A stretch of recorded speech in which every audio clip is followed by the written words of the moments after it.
All right, welcome back. As Kylie said earlier, the weather is really warming up. It is the perfect time to visit the zoo. One of the hottest attractions there right now is BRICKLIVE. And this morning we have the brains behind it all here with us in studio. Emily, thank you so much for being here with us. Thank you so much for having me. And you've got your brick earrings on. You are ready to go. Tell us a little bit about BRICKLIVE and what it's all about.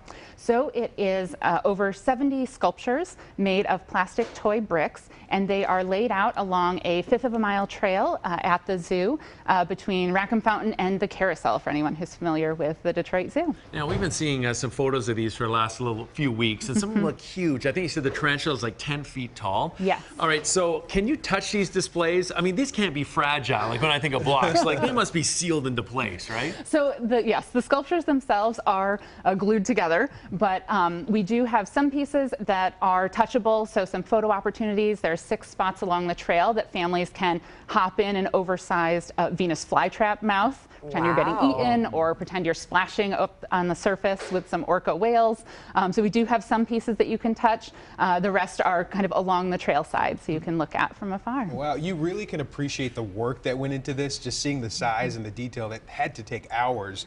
What was your initial reaction when you got to see them yourself? Oh, coming off of the truck, loading into the parking lot was incredible to see the scope and scale of them. So you mentioned the tarantula. That piece itself is made up of over 312,000 bricks, and it took 12 builders, the equivalent of approximately 21 days to build. So yes, a lot of man hours. Yes. Yep. And the realism, I mean, we just saw some parrots there, you know, an elk, the bear. Like, they look real. It's crazy when I think of these all were made just of blocks. Right. Yeah, so much detail.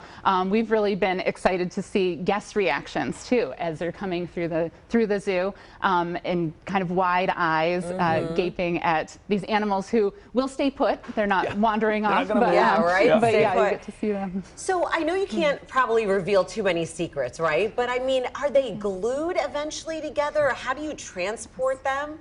Yes, so the sculptures themselves most of the large ones have steel structure up through the center, and then they are glued together. So, you know, put together permanently.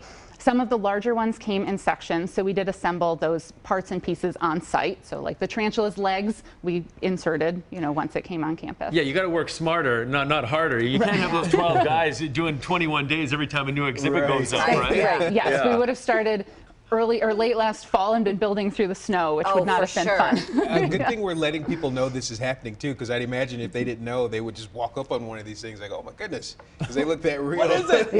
What is it? Now, you have so many great attractions down there. You just opened on Saturday. Did you know people kind of gravitating towards one more than the other? Is it like the size they go for? Is it colors? What is it? So when you first come up to the BRICKLIVE Trail at the zoo, which is sponsored by Michigan First Credit Union, and the initial one is a kingfisher bird, and that is on our main mall pathway. So that really catches everybody's attention as you're coming in. And I think because that one was visible before the trail was even open to the public, that's been the one where everyone's been snapping their initial photos. And then as you go on the trail itself, that's when you can discover the rest of the animals kind of hidden amongst the woods back there. I love seeing that panda and then all the little babies behind the panda. It's just so neat. The attention to detail is magnificent. I'm assuming you had some amazing crowds so far. It has been wonderful. Again, I mentioned seeing kids' faces light up when they see these animals, especially their favorite animals. Animals who are featured on the trail are both residents who live at the Detroit Zoo as well as other animals who may not live at the zoo. So you can really get a wide swath of animals to see. And this is also a great way to retain guests so they come back to the zoo. Yes, and actually we offer right now, it's a $5 add-on to go on the trail per person over age of 2, but we do have a membership upgrade. So for a flat fee, guests can upgrade their membership and they can come throughout the summer an unlimited number of times. Sounds like a great plan. Do that. Emily, thank you so much for sharing this, and it's such a great exhibit down there, BRICKLIVE. Thanks a lot. Appreciate it. Thanks, Emily.